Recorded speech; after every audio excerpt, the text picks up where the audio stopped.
Most individuals believe that blood sugar regulation is based on food, carbohydrates, exercise, or willpower. And that is true. But here's something that most doctors never discuss. Even a healthy diet can feel counterproductive if your cells are deficient in key minerals. Your exercises do not produce the same results, your fasting levels do not adapt, and post-meal increases are unexpected. And it is not because you are doing something incorrectly.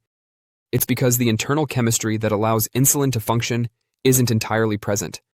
I am a health expert, and it is my responsibility to help individuals treat insulin resistance with huge rocks: muscle mobility, fiber, sleep, and specific supplementation. However, supplements are never the foundation. They are the tools that allow you to achieve your goal more efficiently. And after the most typical mineral gaps are filled, everything else you're doing begins to work better, not suddenly or quickly, but consistently. That is what modifies your blood work in a beneficial way. So today, I'm going to walk you through 4 minerals that play a direct role in glucose management, explaining what they do, why they're important, where to acquire them from actual food, and why supplementation may be necessary. There is no hype or extremes, only physiology. Magnesium ranks first among minerals. If I had to pick one mineral to promote good metabolic health, it would be magnesium. Magnesium is involved in over 300 enzymatic events in your body, including those that let insulin to attach to your cells and transport glucose where it should go, into your cells and away from your bloodstream. But here's the difficulty. People who are insulin resistant lose more magnesium through their urine. Unfortunately, current diets do not provide a reliable replacement. So, over time, a subtle shortage emerges. Not dramatic, not visible, but enough to make glucose control more difficult than it should be. The alarming aspect is that magnesium insufficiency is widespread in the United States, with studies indicating that 40% to 60% of American adults do not achieve their daily requirements, making it a significant public health issue. Here's what is most important: low magnesium levels, poor glucose management, inadequate sleep, and increased insulin resistance. When magnesium levels are low, insulin signaling becomes noisy. It does not have the same effect on the muscles. Sleep becomes lighter, and stress hormones tend to rise. And this combo alone can boost blood sugar levels. A thorough systematic review and dose-response meta-analysis in the British Journal of Nutrition discovered that magnesium supplementation significantly improved fasting glucose, insulin resistance, and HbA1c in type 2 diabetics. That is hardly a miracle. This is biochemistry being repaired. Now, let's start with food. Magnesium-rich foods include legumes, leafy greens, nuts, seeds, and whole grains. That is not a coincidence. Those are the very same dietary groups that can help you reverse insulin resistance. When those meals become a regular part of your diet, your blood sugar levels normally stabilize. Supplements can help, particularly magnesium glycinate at night. However, the base is always food. Improved insulin signaling, better sleep, better training, and improved blood sugar the next day. The second mineral, chromium, acts as an insulin amplifier. Chromium receives less attention, although it plays an important part in how insulin operates. Its purpose is not to reduce blood sugar directly. Its role is to help insulin's message reach its intended audience. Think of insulin like a text message that instructs your cells to absorb glucose. Chromium enhances signal strength, so insulin's message can truly be received. Insulin continues to be produced even when chromium levels are low. However, your cells rarely respond well. This is when people become confused. They think, "Oh, I must be carb intolerant." No, not really. The signal to begin consuming glucose might just be too weak. A 2021 review of biological trace element research discovered that chromium supplementation improved fasting glucose, insulin sensitivity, and lipid indicators in persons with metabolic illness. So, where can you find chromium naturally? Whole grains, broccoli, green beans, legumes, and eggs are examples of foods that contain it. Join our diabetes health community and take control of your health with confidence. By hitting subscribe and like, you'll receive daily, easy-to-follow health solutions focused on blood sugar control, healthy habits, and long-term wellness.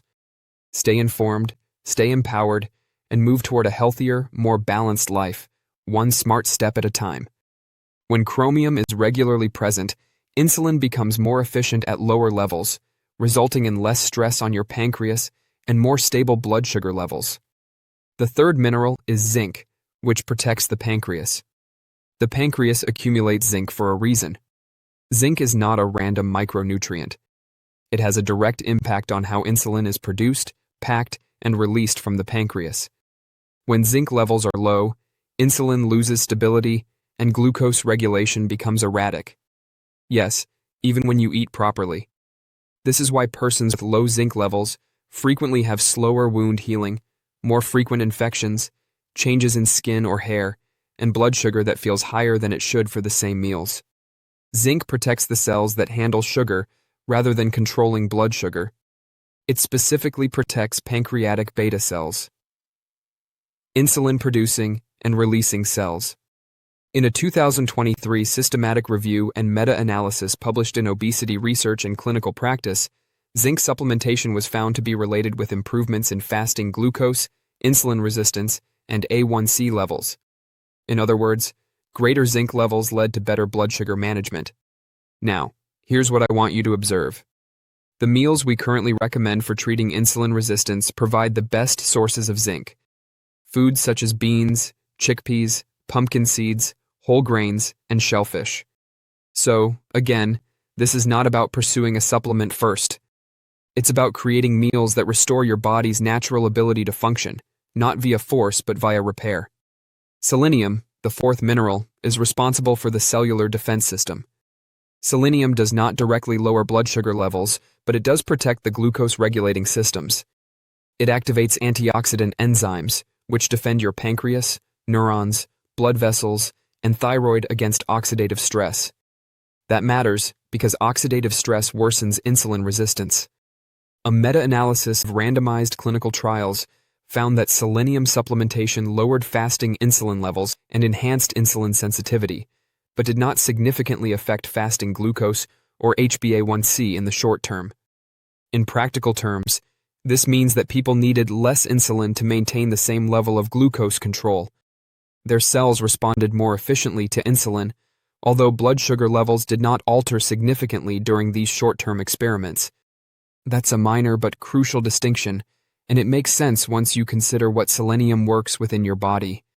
Selenium is a key component of a protein family known as melanoproteins, which includes glutathione peroxidases and other enzymes that protect the body against oxidative stress and inflammation. Oxidative stress is one of the factors that weakens insulin signaling over time. So, unlike berberine, selenium does not lower blood sugar levels, but it does enhance the cellular milieu in which insulin performs better. This is a mineral derived mostly from natural dietary sources. For example, Brazil nuts are high in selenium. 1 or 2 nuts can provide your daily needs. Seafood such as tuna, sardines or halibut, eggs, and whole grains and nuts.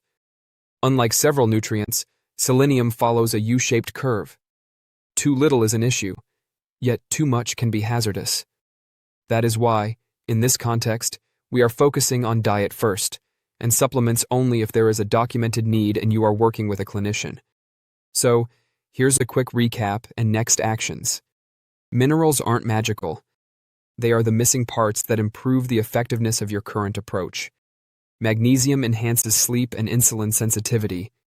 Chromium increases insulin's message at the cellular level. Zinc helps your pancreas produce and release insulin more steadily.